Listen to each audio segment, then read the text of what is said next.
आदेश दे देवी, क्या करना है मेरे पुत्रों को। आपने और आपके पुत्रों ने मुझे नया जीवन दिया है। सीता, मैं चाहती हूँ आपके पुत्र अपने हाथों से मेरे इस तट पर एक मंदिर बनाएं, आपका।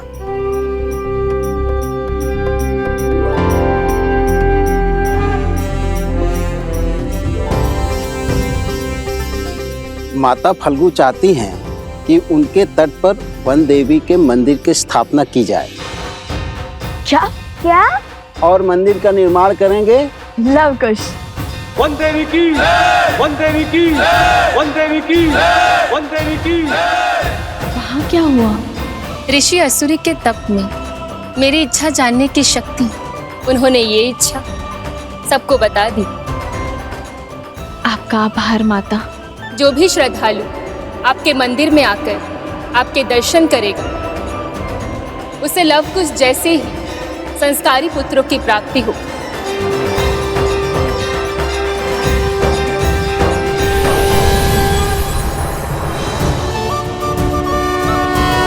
यदि हम अभी मंदिर बनाएंगे तो सोमकरण को बचाने में विलंब होगा, कष्ट में होगा वो।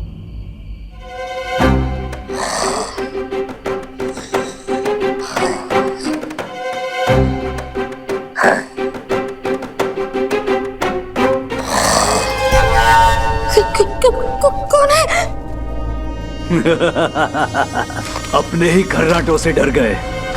कहने को तो तुम लोग लव और कुश के मित्र हो, और इतने कायर। कितने सालों से भूखे हो, पूरी थाली चट कर गए। मैं ही मूर्ख हूं जो तुम्हारे हाथ में धनुष देख के तुम्हें कुश समझ बैठा था। मन तो करता है तुम्हें अभी खा जाऊं, किंतु रक्त केतु अपना उद्देश्य पूरा करने के लिए तुम्हारा उपयोग करना चाहता है। रक्त केतु? वो मायावी असुर जो रक्त बहने पर मरता नहीं है, बल्कि अपना रक्त बढ़ाता जाता है। वो दूसरों के रक्त पर ही पलता है, उसके रक्त की एक एक बूंद चूस लेता है। तुम्हें लव कुश की शक्ति का बोध नहीं है? वो किसी भी स्थिति परिस्थिति से लड़कर मुझे खोज लेंगे। यही तो चाहता है रक्त केतु। लव और कुश उन तक पहुंचे, यहाँ आए।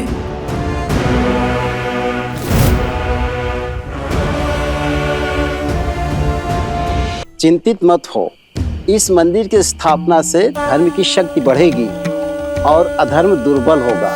कुछ ही क्षण में सूर्य उदय होगा और सूरज के पहली किरण के साथ मंदिर की स्थापना करके तुम दोनों प्रस्थान करोगे।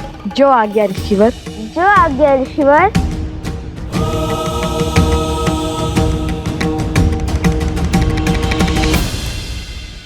माता,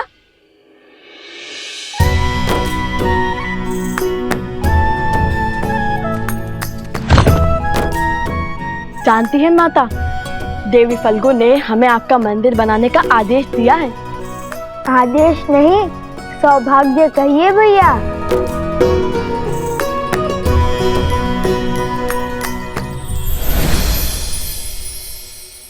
देखिए माता, महाराज जनक का तुनीर उन्होंने उपहार में दिया है हमें।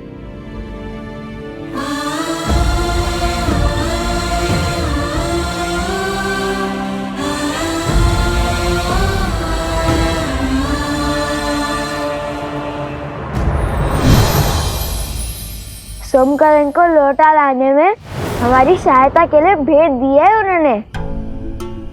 सोमकरण? क्या हुआ है उसे? माता, मकरासुर का एक असुर सैनिक उसे उठा ले गया।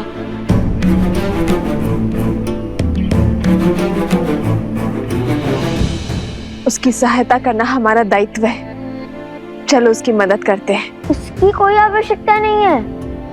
मेरा मतलब है कि ऋषि असुरी ने पहले मंदिर बनाने और फिर भोर की पहली किरण के साथ सोमकरण को खोजने का आदेश दिया है, जिससे धर्म की शक्ति बढ़ेगी और अधर्म दुर्बल होगा। उचित कहा ना ऋषिवर?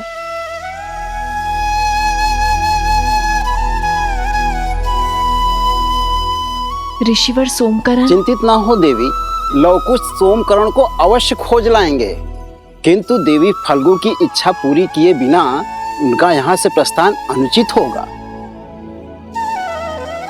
जैसी देवी फल्गु की इच्छा। आप विश्वास रखिए माता, कल भोर तक आपका मंदिर भी बन जाएगा और हम सोमकरण को लाने के लिए निकल चुके होंगे। कुछ नहीं होने देंगे हम सोमकरण को। वही तो है जो मेरी हर कथा पर 100% विश्वास करता है। ना कोई प्रश्न पूछता है और ना कोई उत्तर चाहता है। अपने परम मित्र को प्राण देकर भी बचाऊंगा मैं। अब मंदिर निर्माण करते हैं, तो ये कथा भी तो सोमकरण को सुनानी होगी ना।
ऋषिवर, हमने वनदेवी का तो आभार प्रकट कर दिया है, अब बारी उनके पुत्रों को धन्यवाद देने की है। हम सब उनके आभारी हैं ऋषिवर।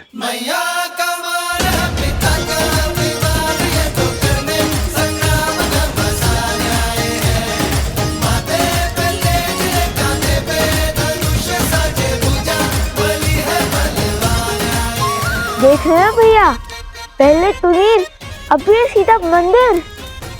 माता ने क्या कहा था कि धर्म के पथ पर धूप भी होती है और छांव भी। समझ गया।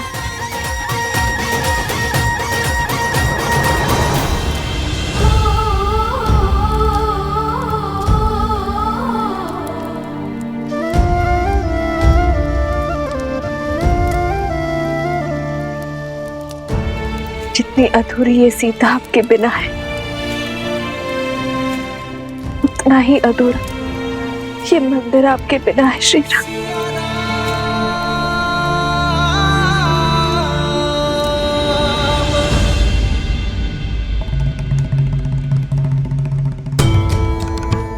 अपने अश्रु पोंछ लीजिए देवी। जब किसी महापुरुष या महान आत्मा के हृदय में कोई इच्छा जागृत होती है, तो न केवल उसके अपने सत्कर्म अपितु उसके अपनों के सत्कर्म भी मिलकर उस इच्छा को पूर्ण करने में एकजुट हो जाते हैं। अर्थात देवी सीता की इच्छा पूरी होगी? क्यों नहीं देवी। आने वाले समय में फाल्गु नदी एक तीर्थ स्थल के रूप में पहचानी जाएगी, जहां श्रद्धालु संसार भर से आएंगे और कुछ ही वर्षों पश्चात वन देवी के इस मंदिर में श्री राम की एक मूर्ति स्थापित होगी और फाल्गु में जिस स्थान पर देवी सीता ने तप किया था, वो सीता कुंड के नाम से विख्यात होगा। यहां आने से पापियों के पाप धुल जाएंगे और वो पवित्र होकर वैसे ही चमकेंगे जैसे तप करके देवी सीता ने फाल्गु को चमका दिया। किंतु लवकुश का क्या? अभी तो एक विपदा से बाहर निकले थे, फिर दूसरी की ओर चल पड़े हैं। देवी, मैंने आपसे पहले भी निवेदन किया था कि ऐसी परिस्थितियों में हमें धैर्य रखना चाहिए। रही बात सिया राम के पुत्रों की रक्षा की, तो उनकी रक्षा हेतु पहले स्वयं राजा जनक पधारे थे। अब देखते हैं कि ये कथा कौन सा नया मोड़ लेती है।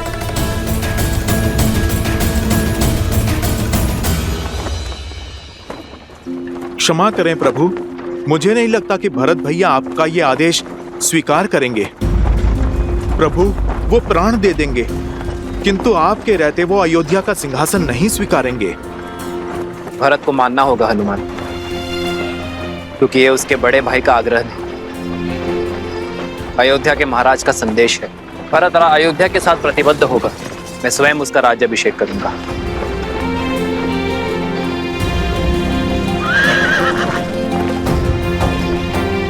रथ क्यों रोका साथी?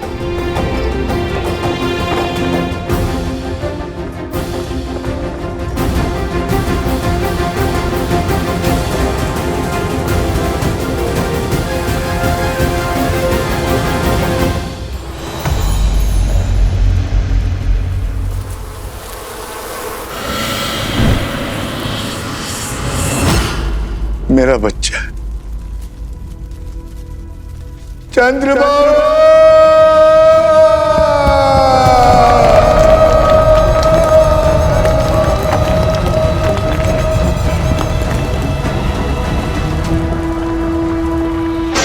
चंद्रबाबू, चंद्रबाबू, मेरे पुत्र।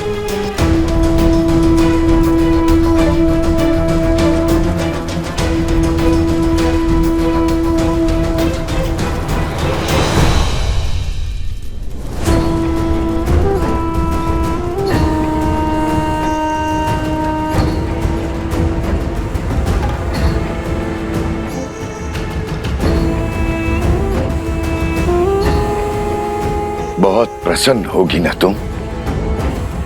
प्रसन्न होगी ना अपने पति को छलकर अपने पत्नी धर्म से विमुख होगा? अरे जिसके प्राण ले लिए उसके लिए विलाप का स्वांग क्यों? तुमने मारा है मेरे पुत्र को, तुमने। हाँ हाँ हाँ, मैंने मारा है उन्हें, मैं हूँ दोषी। मैंने ही उन्हें आंख बंद करके अपने पिता का अनुसरण करने दिया, कभी उन्हें धर्म का मूल्य नहीं समझाया, न्याय और सत्य का दर्पण नहीं दिखाया। हाँ, मैंने मारा है उन्हें। बस, जिस अधर्म की तुम दुहाई दे रही हो, देखती जाओ कैसे मेरे पुत्र की बलि धर्म और अधर्म के इस युद्ध में राक्षसों की ओर से अंतिम बलिदान होगी। मूर्ख मत बनिए, अपमान नहीं कर रही हूँ, आपको सत्य बता रही हूँ। आप चाहे कुछ भी कर लें, आपका पुत्र वापस लौट के नहीं आने वाला, और उनकी आत्मा को आपके झूठे धर्म की हार, धर्म की जीत से कोई अंतर नहीं पड़ता।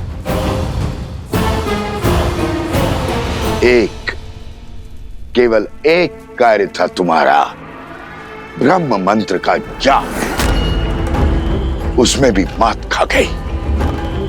इतनी सरलता से शत्रु के बहकावे में आ गई, अपना धर्म भूल उनके धर्म का गुणगान करने लगी। जो स्वयं शस्त्र नहीं उठा पाते, वो सदा नारी को अपनी ढाल बनाते हैं। लोक अपवाद और शंका से नारी का चरित्र मलिन करते हैं। आज मैं पद्मा अपने संचित सभी पुण्यों के बदले आपको श्राप देती हूँ कि जिस नारी को आप खिलौना समझते हैं, वही आपका अंत करेगी।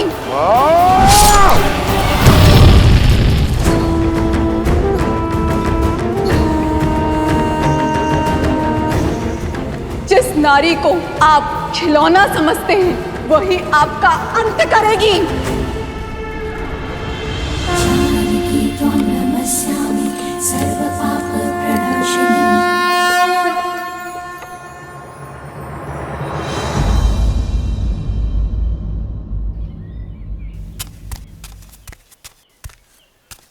खुश खुश। हाँ, चाल में शीघ्रता लाओ कुश, हमारे पास इतना भी समय नहीं है। भैया वो देखिए आम। काम के बारे में सोचो कुछ, काम के बारे में सोचो।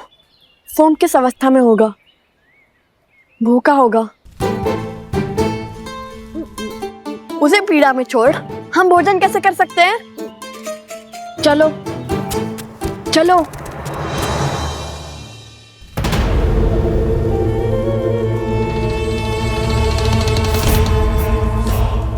रक्त केतु,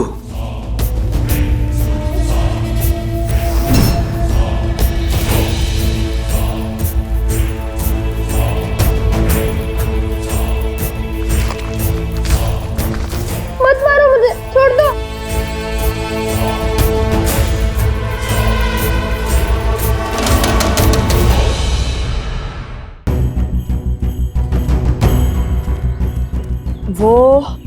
वो इस ओर गया होगा, क्योंकि अन्य दिशाओं में तो राजा श्री राम का राज्य फैला हुआ है।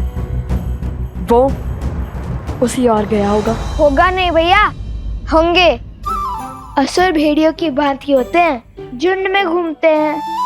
फल में तो था ही, आपके साथ रहकर बुद्धि में भी निपुण हो गया हूँ मैं। तब तो वो किसी ऐसे राज्य में गए होंगे जहाँ अधर्म का वर्चस्व हो।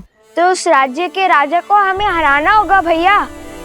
जब उस राज्य का अंत करेंगे तब उस राज्य पर हमारा अधिकार हो जाएगा ना भैया। किंतु हम तो ऋषि पुत्र हैं, राजकुमार नहीं। तो हम इस राज्य का क्या करेंगे? हम वो राज्य श्री राम के चरणों में अर्पित कर देंगे। चलो शीघ्र चलते हैं। ये तो अति उत्तम विचार है भैया, किंतु अब तक तो कोई संकेत नहीं मिला। भैया ये तो सोमकरण का कुंडल है।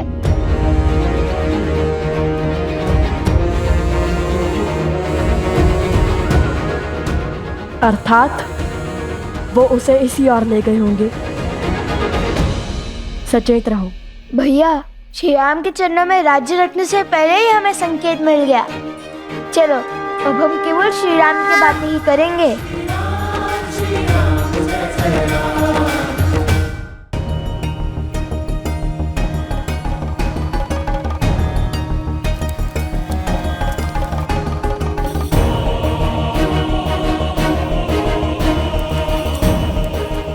महाराज की जय हो। ये यज्ञ कैसा रे सुमंत? आपके भाई पितृ यज्ञ कर रहे हैं श्री राम।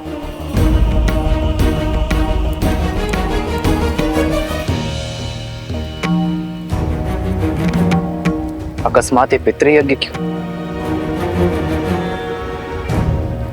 आर्य सुमंत, प्रभु के प्रश्न का आप उत्तर दीजिए। आपने युद्ध से लौटकर राजकुमार भरत को राजभार संभालने का निर्णय किया था, और वो अपने राजा की आज्ञा को ठुकरा नहीं सकते, इसलिए वो ये यज्ञ कर रहा है।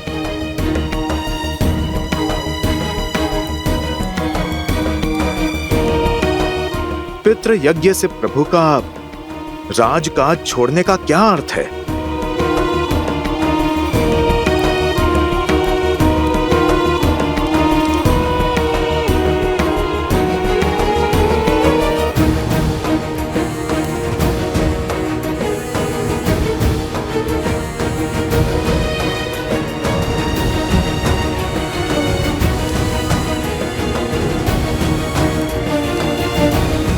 भैया आ गए, अंतिम आहुति आरंभ कीजिए गुरुदेव।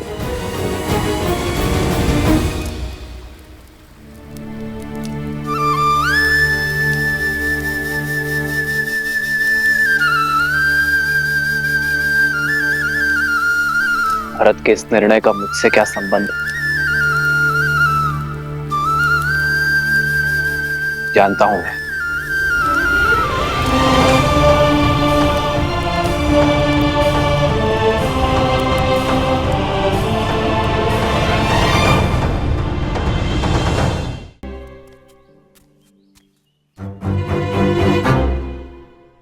क्या हुआ? कोई संकेत मिला क्या? मिला, किंतु संकेत नहीं, प्रश्न। यदि ये युद्ध जीते तो राज्य श्री राम के चरणों में रख देंगे, है ना? हाँ। किंतु इतना कठिन कार्य हम करेंगे कैसे? राज्य में बसे घर, वन, उपवन, नदियाँ, गौशालाएं सब उठाकर कैसे धरेंगे श्री राम के आगे? चलिए मान लीजिए हमने हनुमान जी की बातें राज्य को अपने कंधों पर उठा भी लिया, तो भी लेकर कैसे जाएंगे? और मान लो जैसे तैसे ले ही गए, तो क्या इस राज्य को अयोध्या के ऊपर ही रख देंगे क्या? ये प्रश्न भी श्री राम के लिए बचा के रखूं। हाँ, यही उचित रहेगा। कह देंगे कि हम तो प्रण से बंधे हैं, हम तो राज्य ले आए। अब आप बताइए, आपके चरणों को राज्य पे रखे या राज्य को आपके चरणों पे रखे? तुम क्या सच में इतने मूर्ख हो? नहीं, पर भूख से ध्यान भटकाने के लिए बात ही बना ली।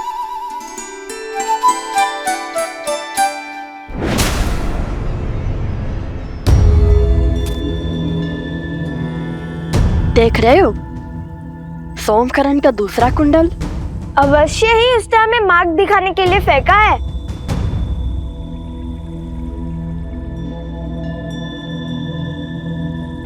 कुश! लव भैया, तुमसे भूल हुई है, मैं तो केवल एक ऋषि कुमार हूँ। भयभीत क्यों होते हो? ना मैं तुम्हें मारूंगा ना खाऊंगा। तुम मनुष्य को खाते हो? एक बार मेरी ओर देखो तो सही, जान जाओगे कि मैं क्या क्या खाता हूँ और क्या क्या करता हूँ।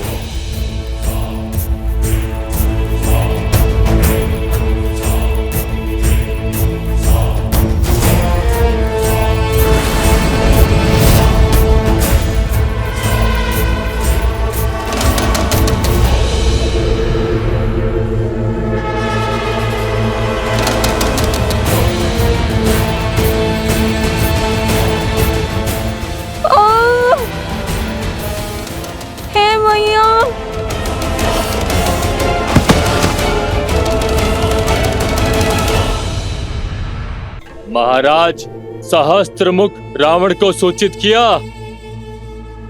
आने दो उन्हें और देखने दो रक्त केतु की शक्ति। जो कार्य तुम्हारा मूर्ख मकरासुर नहीं कर पाया वो मैं करूंगा। लवकुश को अब तक इसके कुंडल मिल गए होंगे। शीघ्र वो यहाँ आएंगे और इस मायावी गुफा में लुप्त हो जाएंगे।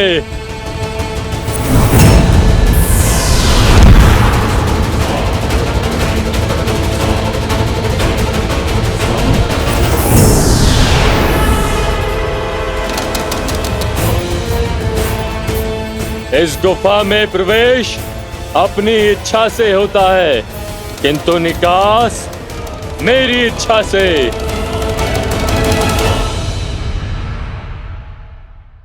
लो भैया, लो। इतना क्यों चिल्लाते हो? ये देखो, ये तो सोमकर्ण का वस्त्र है। हम उचित मार्ग पर हैं। चलो। ओम पूर्णमस्य पूर्णमादाय पूर्णमेवावशिष्यते।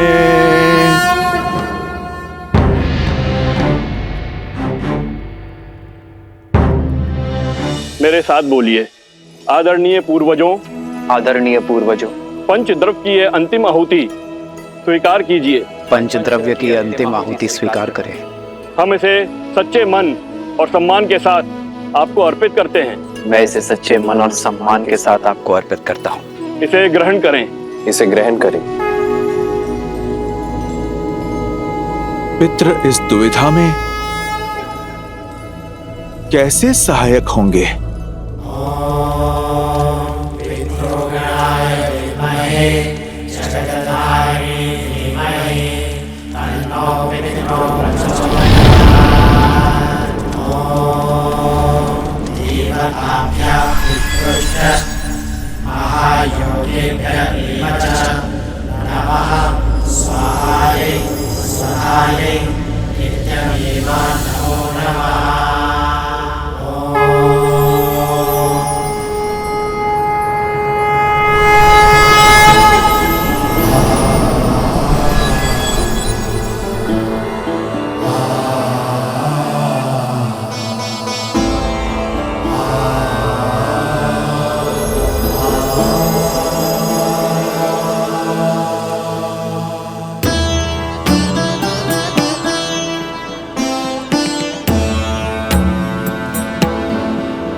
महाराज दशरथ, महाराज अज, महाराज दिलीप, महाराज रघु और सभी इक्ष्वाकु पूर्वजों, अपने वंशजों की प्रार्थना सुनने के लिए धन्यवाद।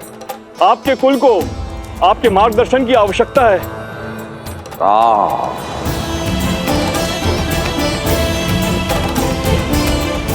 मेरे पुत्र,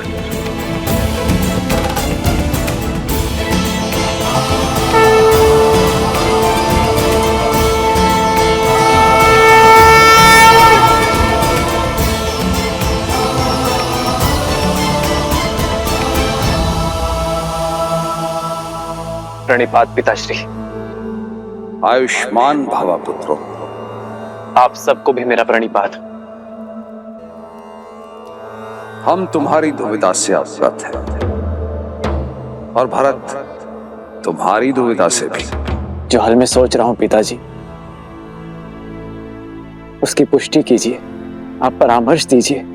इसमें कोई संदेह नहीं कि भरत शासन संभालने के योग्य है और भारत के शासन में अयोध्या एक श्रेष्ठ राज्य बन सकता है। किंतु इस समय आर्यवर्त को उसकी आवश्यकता है जिसने अयोध्या की सीमा के पार जाकर सुदूर दक्षिण तक धर्म और मर्यादा का प्रसार किया है, जिसने वानर जाति को प्रशिक्षित कर इस योग्य बनाया कि वो अधर्मी असुरों को पराजित कर सके। आज अयोध्या को आवश्यकता है धर्म की स्थापना करने वाले राम की।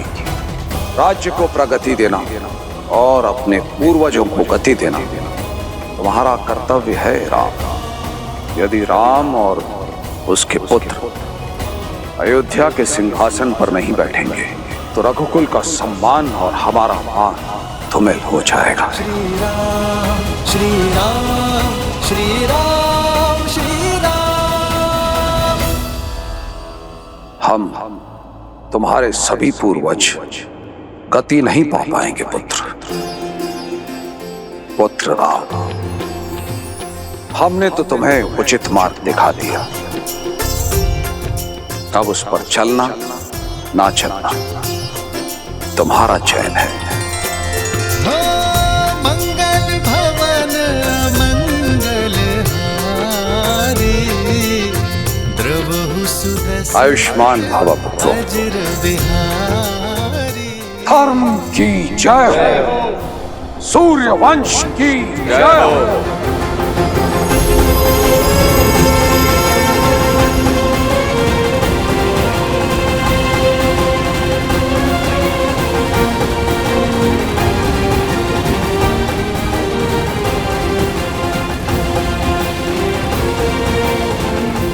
भैया,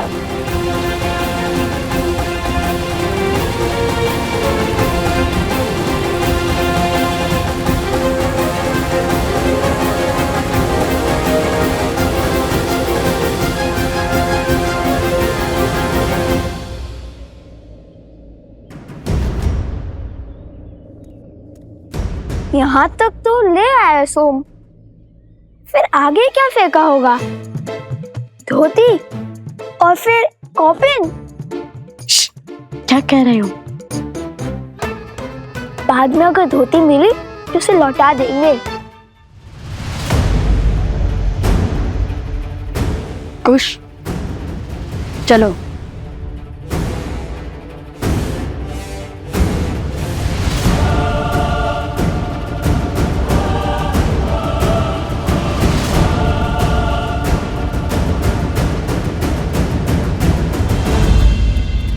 सोमकरण अवश्य ही भीतर बंदी होगा।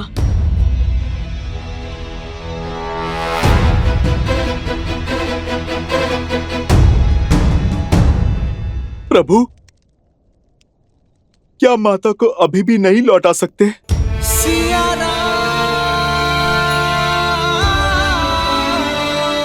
अभी भी असुर और असुरी सोच जीवित है हनुमान। अधर्म को जड़ से निकालने में अब भी समय है। हमारी छोटी सी भूल लोक अपवाद की चिंगारी को भड़का सकती है।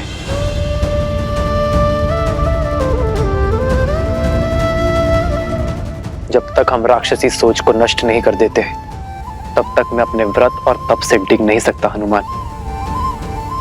और तब तक मेरी सीता और संतान अयोध्या नहीं लौट सकते।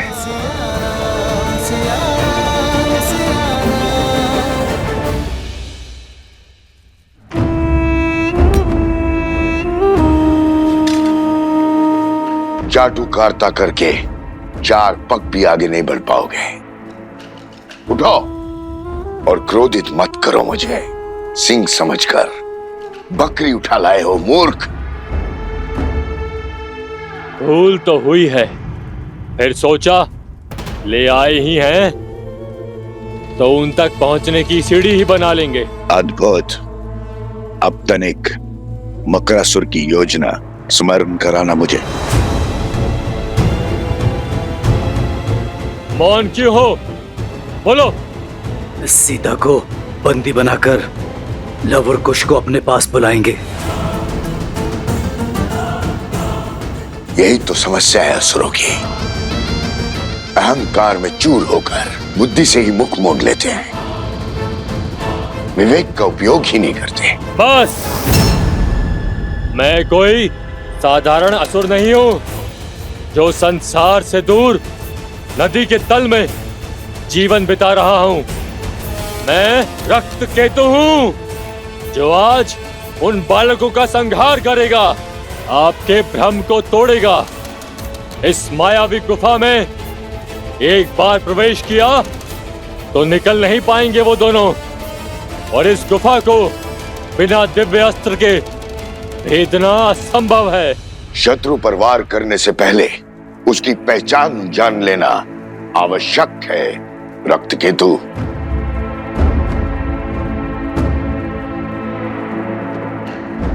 उठने का समय आ गया बालक, उठ जाओ।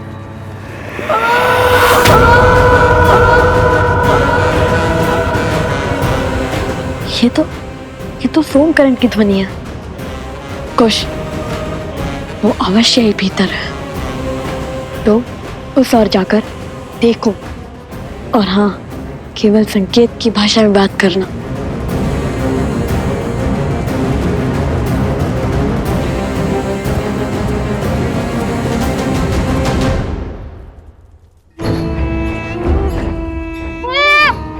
जीवित रहने की इच्छा है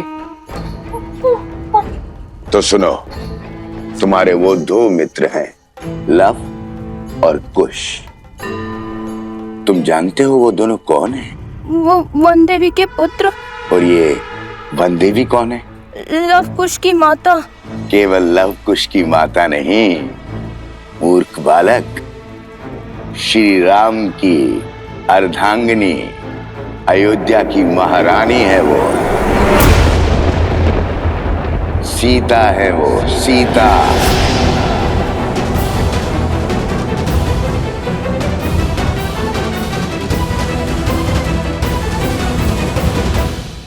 अब यदि मेरा कहा मानोगे तो जीवित छोड़ दूंगा, अन्यथा नहीं। तो जो कहूंगा वो करोगे ना? हाँ। उत्तम। तो सुनो, लव और कुश को मिथिला ले जाओ, और जब मैं वहां कहूं तो सारे समाज, सारी प्रजा के सामने, सारी मिथिला के सामने कहना कि वन देवी ही सीता है। मेरे आदेश पर ये सत्य संसार के सामने प्रकट करना, अन्यथा तुम्हारा मस्तिष्क विस्फोट से शत विशत होकर बिखर जाएगा। ऐसे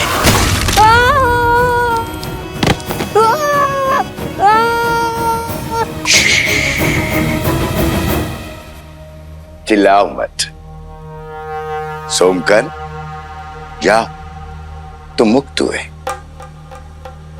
जैसा कहा वैसा ही करना। जाओ।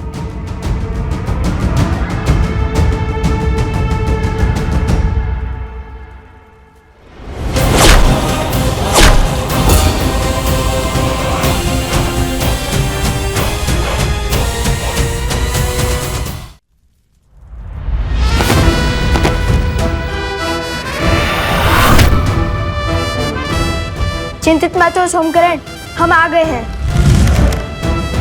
तुम क्यों आ गए?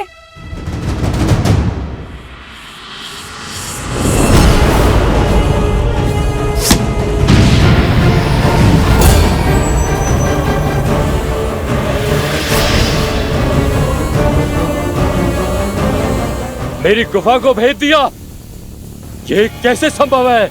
जो धर्म के मार्ग पर चलते हैं, धर्म स्वयं उनकी सहायता करता है। तुम्हारे इस मायावी गुफा को भेजने के लिए महाराज जनक सहायता दे चुके हैं, और ये उनके दिव्य तुनीर से निकला हुआ दिव्यास्त्र है।